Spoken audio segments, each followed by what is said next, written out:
Salve, turma querida! Semana de 13 a 20 de novembro, mesmo sendo feriado Dia da Consciência Negra, Dia da Morte de Zumbi, né? Com muitas homenagens legítimas à resistência dos negros. Estamos aqui gravando essa semana que aborda os fatos, onde Brasil e mundo parece que viraram uma coisa só, porque o tema G20 é um tema muito forte para as próximas provas, e nós vamos abordar muito esse tema aqui. Também fomos acordados ontem com a notícia de um suposto golpe de Estado misturado com uma ideia de assassinato do presidente Lula, do vice Alckmin e de Alexandre de Moraes. O que eu tenho a dizer sobre isso? Todos esses casos que envolvem investigações, denúncias e apurações, é preciso que a gente tenha cautela. Há fortes indícios, há provas, né? O processo está em curso, mas eu prefiro ter um posicionamento enquanto professor de atualidades quando o fato se concretiza. Senão fica parecendo que eu já estou pré-julgando, fica parecendo que eu tenho uma tendência política, e não é essa a nossa ideia. Por isso eu optei, e sempre opto, né, quando aborda qualquer tipo de crime, qualquer tipo de denúncia de corrupção, tal, até porque eu sei que as provas não fazem isso, sem antes elas terem o veredito final da justiça, abordar aqui, porque fica parecendo merchan, fica parecendo aula de especulação, e não é essa a nossa intenção. Nossa intenção é trabalhar tecnicamente como as provas olham os temas de atualidades. Há essa denúncia em curso? Há. Há um julgamento? Há. Há iniciados? Há. Foram presos? Foram. Qual é o final dessa história? Eles podem ser absolvidos. E aí? Aí eu cheguei aqui, fiquei pré-julgando as pessoas, condenando as pessoas, e quem sou eu nessa história toda? Um grande farsante. E por isso, então, eu menciono o fato, chamo a atenção, é um fato grave, na minha leitura, se realmente se concretizar. Todavia, eu vou aguardar.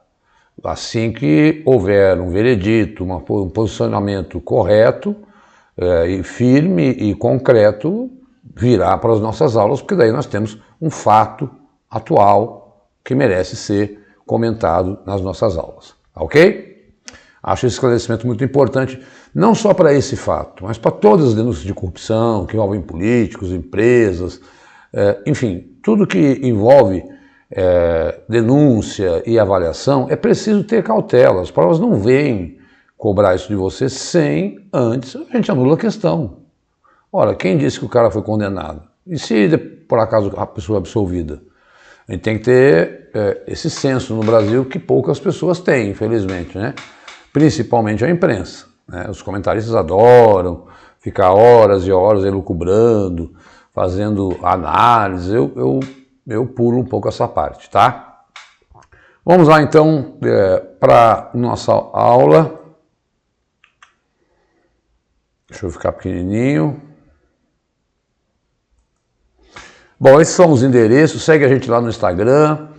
O telefone, o WhatsApp é exatamente, aliás, deixa eu até desligá-lo aqui, porque a gente usa ele para aqueles que são interessados aí nos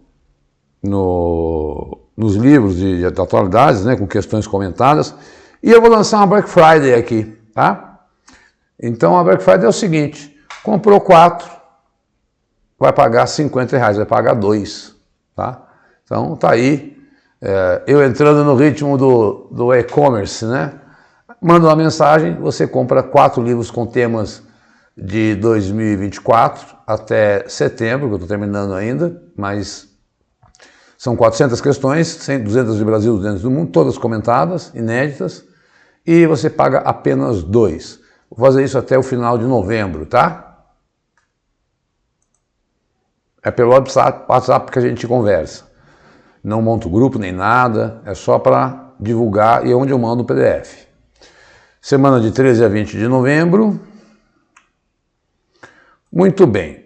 Essa semana, isso também que já é um fato, né? Vamos começar de baixo para cima. O atentado. 2 explosões em um intervalo de cerca de 20 segundos, ocorreram perto do Supremo Tribunal em Brasília, na noite dessa quarta-feira. Uma pessoa morreu e a área foi isolada. Além de explosões em frente ao STF, momentos antes, outras explosões aconteceram em um carro que estava estacionado, né? Segundo o delegado-geral. A polícia abriu um inquérito para apurar as explosões como um ato terrorista. O homem tinha residência em Santa Catarina, onde se candidatou a vereador. De acordo com a PF, tinha alugado há vários meses uma casa em Ceilândia e a ideia era atacar o Supremo Tribunal Federal. Para vocês terem uma ideia de como o Supremo está sendo aí atacado pelas, enfim, diversas medidas que ele é convidado, ele é levado a avaliar, que agrada a uns e a outros, né? Mais de 1.000 ameaças desde 8 de janeiro, média de 3 por dia, né? Só na quinta-feira, 9 e-mails enaltecendo o autor do ataque foram enviados à corte. Segurança foi reforçada. Então, olha a média de ataque e ameaça que a Suprema Corte brasileira tem. É esperado que uma Suprema Corte tenha isso? Sim, é esperado, né? Porque ela delibera sobre temas que muitas vezes desagradam pessoas. Mas partir para uma ameaça à democracia, partir para um atentado terrorista, bom, o homem acabou morrendo, né? Era uma pessoa que me parece ser um lobo solitário, desses que pode ter ficado meio maluco pós a pandemia, como muita gente ficou, e achando que deveria fazer justiça com as próprias mãos. Mas o dado é muito forte. A quantidade de ameaças que o Supremo sofre, aí você precisa ter uma ideia a quantas anda o cenário da justiça brasileira e relembrar. Nesse caso, eu estou tocando num assunto de um atentado, porque realmente aconteceu, né? Então está aí uma análise, né, de como o Supremo eu chego a dar risada para não chorar, né? Bom, outro tema que tomou conta aí de todo o noticiário foi uma PEC que reuniu um número de mais de 200 deputados, da deputada Érica Hilton, para mudar o regime de trabalho no Brasil de 6x1 para 4x3. Ou seja, hoje trabalhamos 44 horas semanais, folgamos um dia. A ideia é trabalhar 4 e folgar 3. Todo um debate está aberto, ninguém ainda decidiu nada, até a mesma deputada autora da PEC, ela disse que ela pretende muita conversa sobre o assunto, porque isso mexe na Constituição, né, que altera o artigo 7º, inciso 13, de 44 para 36 horas semanais, e na Europa, algumas análises, né? Na Europa, de modo geral, as pessoas trabalham 5 dias por semana, não é frequente a semana de 6 dias, as pessoas não trabalham sábado, né? Aqui a gente tem que, para completar o regime, tem que trabalhar 4 horas no sábado, dependendo do setor, né?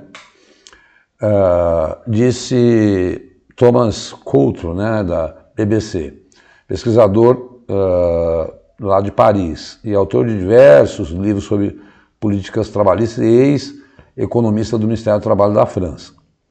Por outro lado, ele afirma que a semana com apenas 4 dias também não foi implementada com sucesso em nenhum país. É um movimento minoritário, com poucas empresas e serviços públicos que implementaram a semana. Mas existe uma certa popularidade da opinião na Europa, pelo menos. Isso tudo veio, pessoal, depois da pandemia, quando as pessoas começaram a trabalhar em casa e perceberam uma produtividade melhor, uma qualidade de vida melhor. Empresas adotaram essa semana de 4 dias, tribunais têm esse regime, mas a pessoa acaba trabalhando em casa, né? Ela tem que cumprir o mesmo horário. Nesse caso, não. Ela diminui a jornada de trabalho sem diminuir salário. Mas isso é muito complicado, porque empresas teriam que contratar outras pessoas. Eu não sei, isso tem que ser muito discutido, porque serviços, hospitais, bares e restaurantes, por exemplo, teriam que contratar mais funcionários, porque como é que não vai ter cozinha nesse dia, não vai ter hospital nesse dia, não vai ter farmácia nesse dia? Enfim, é muito delicado. O único exemplo que nós temos é na Bélgica, né? Porque existe, né, um grupo que fez experiências 4-day week, né? Estados Unidos, Reino Unido, Canadá, Alemanha, Suécia, Holanda, África do Sul, Índia, Chile, Itália, Bélgica e Suíça. Em 2 desses países, houve passos concretos na direção da jornada de 4 dias. Na Bélgica, o primeiro país da Europa, os trabalhadores ganharam em fevereiro de 2022 o direito de realizar uma semana de trabalho completa em 4 dias, em vez de 5, sem perda de salário. Porém, para que isso aconteça, elas têm que trabalhar 9 horas e meia por dia para compensar o dia de descanso.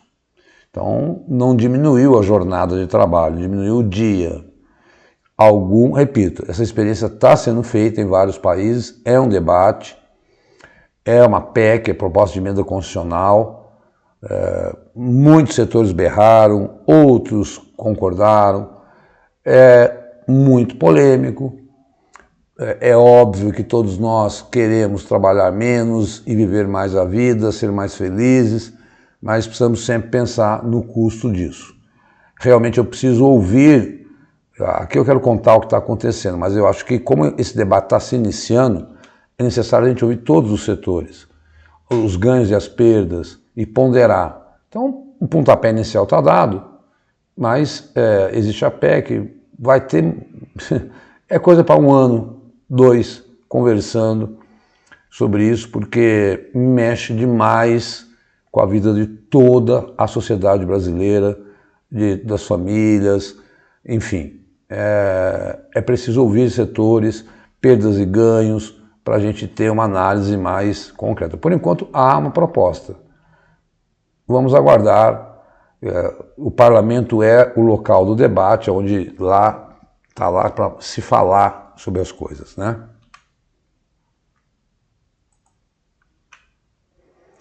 Olha um dado interessante. Rio e São Paulo perderam peso na economia nacional nos últimos 20 anos, diz IBGE. Mato Grosso teve maior acréscimo de participação, seguido por Santa Catarina e Minas Gerais. De longe, São Paulo e Rio continuam tendo...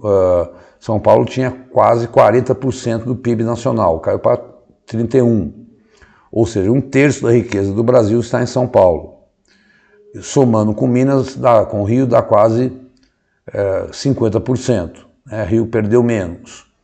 Isso para mim é claro, essa história de empresas que conseguem isenção de impostos em outros estados, saírem de São Paulo e partirem para produzir em outros locais, né? E aí tem, mas continuam sendo os maiores estados mais ricos do Brasil. Pois Minas com 9%, se juntar São Paulo, Minas e Rio, dá 50% da economia brasileira.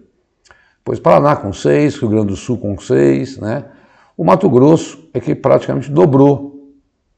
Isso não tenha dúvida que tem a ver com o agronegócio, né? Mas cuidado, né? Olha lá quanto é o Mato Grosso. 2,5% do PIB, frente a 30% de São Paulo, 15 vezes o Mato Grosso aí. Então, está bem distante a economia de São Paulo do resto do Brasil, e o que cria a chamada desigualdade regional. Mas vem diminuindo e outros estados aumentando. E isso é bom, mas o problema é que é muito lento ainda, né? Mas é um dado do IBGE que saiu essa semana, e você sabe, as provas, somos fãs daquilo que o IBGE nos oferece. Bom, aqui um infográfico lá do Poder 360. Brasil tem a 6ª maior inflação anualizada do grupo. Tá? Então, a inflação do Brasil, 4,8%, Argentina 193%, Turquia 48%, Rússia 8,5%, guerra, né? Índia 6,1%, México igual ao Brasil. Mas se você olhar para baixo do G20, que o Brasil foi presidente do G20 ao longo de 2024, passou o bastão ontem para a África do Sul, todos estão na casa entre 3%, né? E a China, que praticamente não tem inflação. Muitos ali na casa do 1% de inflação aí, né? Só para lembrar, o G20 é composto por 19 países, mais a União Europeia e a União Africana, fora os convidados que também vieram. Então, para você ter um eixo de comparação de como vai a economia brasileira comparada a outros países, né? Veja, a Indonésia, temos aí, enfim, países que eu acho assim menos expressivos, Arábia Saudita, menor que o Brasil, né? Então, para a gente ter, quando vai falar em juros, aí o Brasil está lá na frente. Bom, o que eu consigo ficar? O Brasil, né, depois a gente vai falar mais disso, já falei na outra aula, ele veio com vários temas, né? Discutir a questão da fome, discutir o poder, de fato, discutir o Conselho de Segurança da ONU, né? E os organismos internacionais que precisam ser revistos, né? E também sobre a questão climática. Foram as 3 pautas fundamentais da reunião do G20.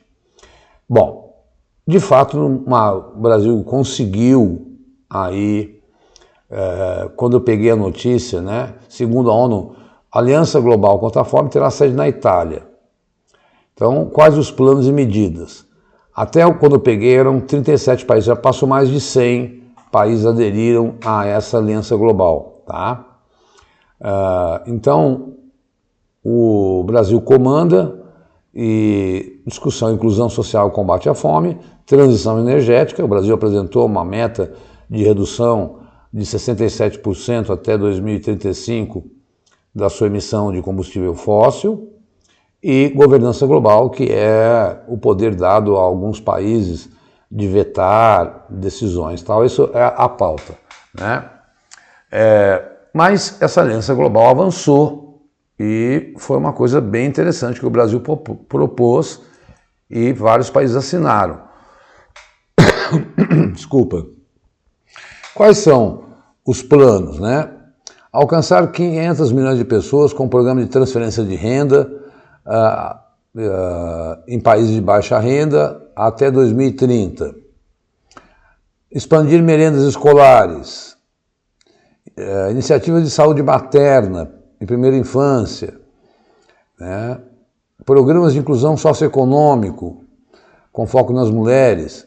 Fazer com que o BID, o Banco Mundial, por meio da AID, ofereçam bilhões de financiamento para países que implementam programas de cesta de política de aliança global.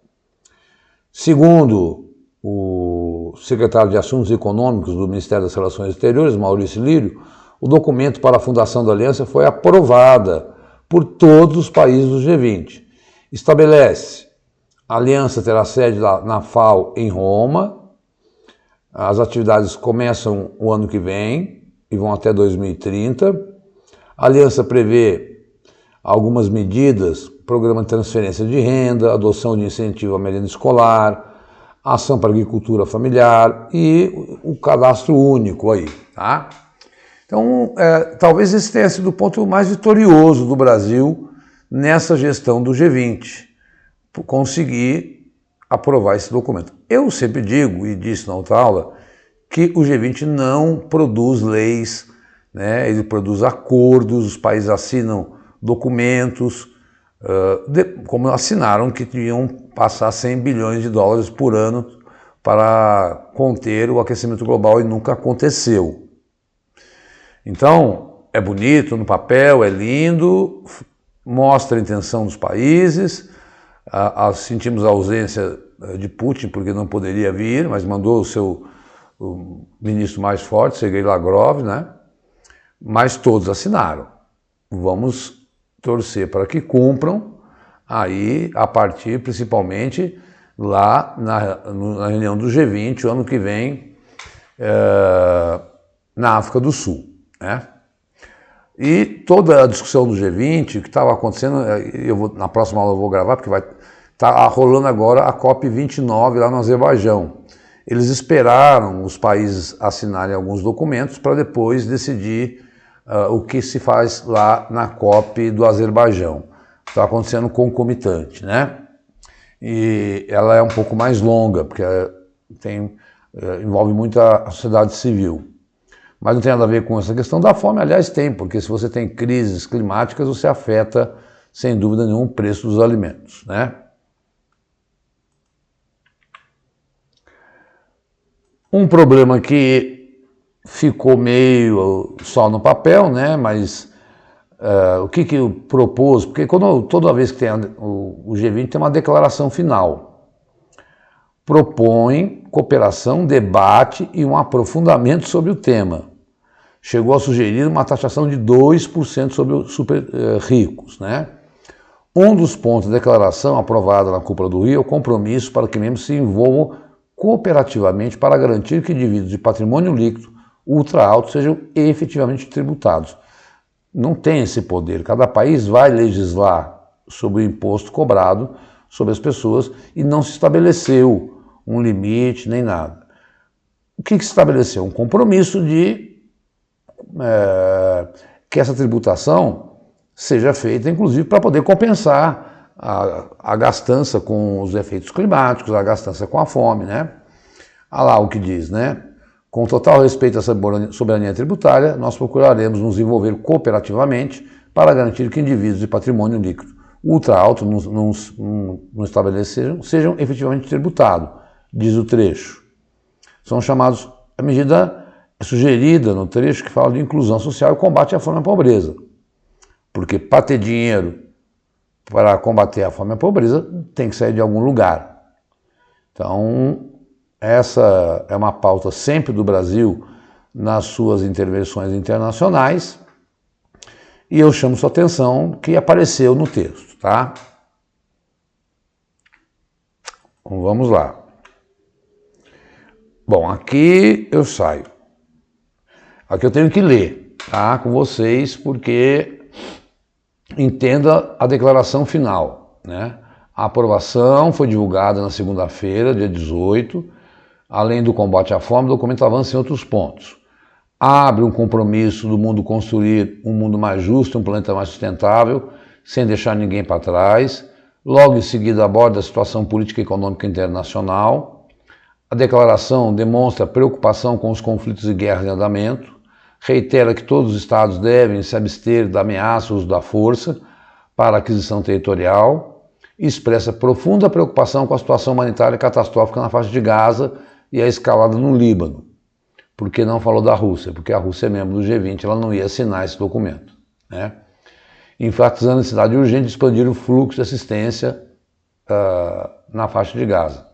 Então não tocaram no conflito entre Rússia e Ucrânia porque a Rússia está lá. O G20 reitera o compromisso inabalável com a solução de dois estados, Israel e Palestina, vivendo lado a lado em paz, e pede o cessar-fogo no Líbano. Em relação à guerra da Ucrânia, o documento destaca o sofrimento humano, o impacto para a segurança alimentar e energética global. E saúda todas as iniciativas que apoiam uma paz abrangente, mas ele não condena, né, exatamente por conta da participação da Rússia. Sobre o desenvolvimento sustentável e transição energética, reafirma o compromisso para intensificar ações urgentes para enfrentar as crises climáticas, com base no Acordo de Paris, e empreender esforços para limitar o aumento da temperatura do planeta a 1 grau Celsius, né? Em relação à reforma das instituições, o G20 se compromete a reformar o Conselho de Segurança para alinhar a realidade do século XXI, tornando mais representativo. Pago para ver. Após a aprovação da declaração, os chefes de Estado, então reunidos na noite de segunda-feira em um coquetel oferecido, terminou ontem, mas ainda tem muita coisa para acontecer. Duas reuniões serão feitas para falar sobre o terceiro pilar, que é a sustentabilidade, né? Então, nesse exato momento, quando eu gravo, vou deixar para a semana que vem, que eu quero ver com mais calma, e demandaria muito tempo nessa aula, o Brasil teve um acordo, sentou para assinar com a China, e eu quero, não vou colocar nessa aula para não ficar muita informação, já anotei aqui para colocar na aula que vem, que eu quero, isso está sendo feito agora, quando eu estou gravando, né, essa reunião, e então eu espero para a semana que vem, eu quero ler com calma, porque vai sair ao longo da semana, quais são os acordos que o Brasil firmou com a China, que é de longe o nosso maior parceiro econômico. Só para você ter uma ideia de tudo que o Brasil exporta, né, somando, os maiores parceiros econômicos do Brasil são a China, Estados Unidos, Argentina, Holanda e México, né? Os 5 maiores. Se somar tudo que o Brasil exporta para Estados Unidos, Argentina, Holanda e México, não dá aquilo que o Brasil exporta para a China. Em números reais, o Brasil tem, mas o Brasil também é um grande comprador da China, mas isso dá ao Brasil um lucro de 50 bilhões de dólares por ano. Então, de tudo que envolve o Brasil e a China, é muito importante para a nossa economia, então eu quero detalhar isso com calma, já que o G20 tem aqui muita coisa para a gente pensar e entender o que foi debatido. Pois bem, também não quer dizer que a guerra parou, os ataques continuam, nunca foi o ataque mais feroz à Rússia. A respeito disso, na declaração também do G20, disseram, olha, não pode atacar áreas de infraestrutura, também estava no documento. Mas a Rússia tem atacado massivamente a Ucrânia. Muitos acreditam por conta da vitória de Biden, de Trump, e porque o Biden autorizou a Ucrânia a usar, vamos falar nisso, mísseis de longo alcance. Bom, a Rússia informou a Áustria que está suspendendo as entregas de gás ao país europeu. A decisão encerra o contrato da Gazprom da Rússia. A OMV diz que tem se preparado para eventual corte de gás russo, que ainda pode fornecer gás a seus clientes, importando via Alemanha, Itália e Holanda. A economia da Áustria está presa em uma recessão, a Alemanha está espirrando, a Europa não está bem, né? A Áustria foi o primeiro país da Europa a comprar gás russo, quando a antiga União Soviética assinou um contrato em 68, e era um dos poucos países da Europa que ainda dependem do gás russo, já que o restante das nações europeias buscaram alternativas depois da invasão à Ucrânia. A suspensão significa que a Rússia agora só fornecerá volumes significativos para Hungria e Eslováquia. Antes da guerra da Ucrânia, a Rússia era responsável por envio de 40% de todo o gás da União Europeia, que agora importa dos Estados Unidos um gás liquefeito que cria sérios danos ao meio ambiente, né? Então, e aí o que aconteceu, eu já falei em outras aulas, a Rússia, e esse é um momento muito delicado para o Brasil, porque o Brasil tem como maior parceiro a China, e quem está ajudando a Rússia a não perder esses ganhos é exatamente a China, né? Então, por isso que eu quero analisar a relação com muita calma, tá? Mas agora, só 2 países da União Europeia, a Hungria, que tem Viktor Orbán, que é um cara de ultradireita, e a Eslováquia também. Então a Áustria perdendo aí fornecimento de gás. Olha, o que aconteceu? Aqueles, não sei como chamar, depredadores do 8 de janeiro, né, que atacaram as praças dos 3 poderes, alguns estão presos no Brasil, muita gente condena as penas muito elevadas, há um debate sobre anistia, que agora está todo mundo dizendo, olha, depois que houve esse atentado na frente do Supremo, depois que descobriram esse golpe para tentar matar o presidente Lula, essa anistia está engavetada, porque havia um projeto no Congresso para anistiar todos esses depredadores lá do 8 de janeiro, que nós lembramos muito bem. Pois bem, muitos deles fugiram para a Argentina e pediram asilo, dizendo que eram perseguidos políticos. A Argentina até então não havia se posicionado. Porém, a Justiça, essa semana, disse, olha, esses brasileiros que foram condenados, que estão aqui, 2 já foram presos, né? 61 brasileiros, o Brasil pediu, após a embaixada pedir a extradição, a Argentina aceitou e vai começar a prender essas pessoas e mandar de volta ao Brasil. Então, por conta do governo Javier Milei, que não tem lá muita simpatia pelo presidente Lula, são ideologicamente divergentes, eles estavam procurando asilo lá na Argentina, né? Mas agora a justiça argentina, eles sofreram um revés, a justiça argentina então decidiu prender esses brasileiros que estão lá e vão deportá-los ao Brasil, que deverá cumprir pena aqui. Sempre sabe, né? Aquela condenação é de 18 anos, é de 17 anos, é de 15 anos, mas o cara cumpre 3, 4, está solto aí, né? O que não pode é passar impune, né, gente? Entrar, depredar patrimônio público, qualquer um de nós, se assim fizermos, seremos condenados, né? Então, o Brasil conseguiu aí que a Argentina envie e prenda, assim que achar, porque eles também estão escondidos na Argentina, esses brasileiros que foram para lá, fugiram.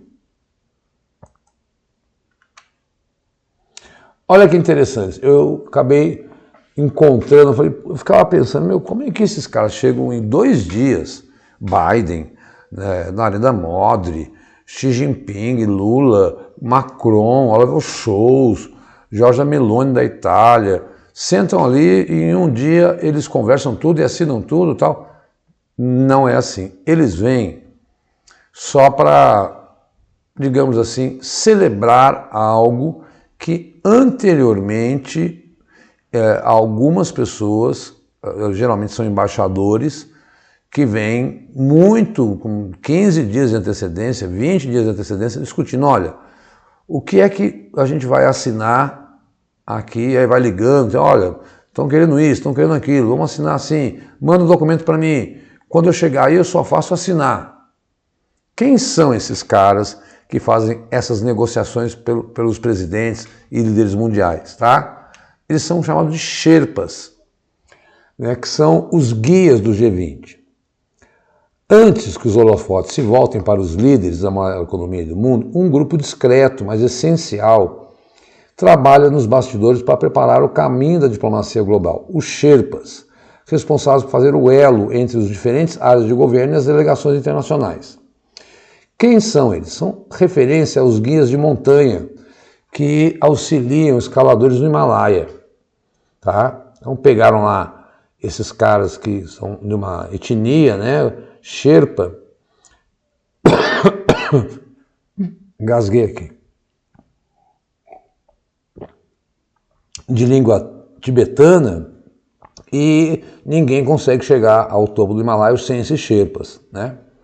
Então o Brasil teve uma pessoa que se chamava, tá aqui o nome dele, eu já citei, Maurício Lírio. Ele foi um secretário que ficou negociando pelo Brasil. Então, cada país, né, enquanto os chefes protagonizam as cúpulas, os Sherpas lançam as bases onde os grandes debates globais são realizados. Eles trabalham ao longo de todo o ano, eu falei 15 dias, mas para produzir o documento, né, resolver pontos de conflito. Então, agora, o Brasil vai indicar um Sherpa para ir para a África do Sul, para ficar o ano de 2025 discutindo o que o G20 vai debater lá na África do Sul, tá? Então, só para mostrar a vocês como é que funciona, né? Porque eu também tinha essa curiosidade, o cara chega rapidinho ali, né? Toda a parte de segurança, né? O Biden foi para o Amazonas e a reunião do G20 é no Rio. Já é isso, como é que o cara chega lá, vê um documento, assina e tal, coisas tão sérias que envolvem economias globais e tal. Mas todo mundo saiu muito feliz do G20, tá? Que as declarações avançaram muito nos pontos que o Brasil propôs. E quem propõe os pontos é quem cedia. Então a África do Sul vai ter que propor os pontos dela. Não sei qual será. Por exemplo, lá nós sabemos que tem um problema de racismo forte. Pode ser que isso esteja na pauta. Cada país que é rotativo, cada ano tem um país que cedia o G20, ele propõe a pauta, como eu já falei para vocês quais foram as pautas do Brasil: pobreza, mudanças climáticas e mudança na governança global. Mas quem faz todo o debate, lógico que não faz esse debate sem consultar o seu presidente, o seu chefe maior. Aí, aquilo que eu havia falado, né? Ontem, a Ucrânia faz o primeiro ataque à Rússia com mísseis dos Estados Unidos. Segundo o Ministério, forças de Kiev lançaram 6 mísseis dos Estados Unidos, e eu li hoje que também lançaram mísseis da Inglaterra, porque Washington autorizou o uso. Rússia considera ataque a entrada direta no conflito e flexibilizou a doutrina para o uso de armas nucleares. ATCMS quer dizer ataques mesmo, né? E eles não chegam a Moscou, esses mísseis, mas eles podem avançar 300 quilômetros em território russo. Ou seja, em outras palavras, a guerra agora, talvez pelo final do Biden falou: vou jogar todas as minhas energias porque talvez o Trump acabe com a guerra, não corte mais a ajuda, então pode ser, é uma leitura, né? Mas a guerra está tomando uma proporção enorme.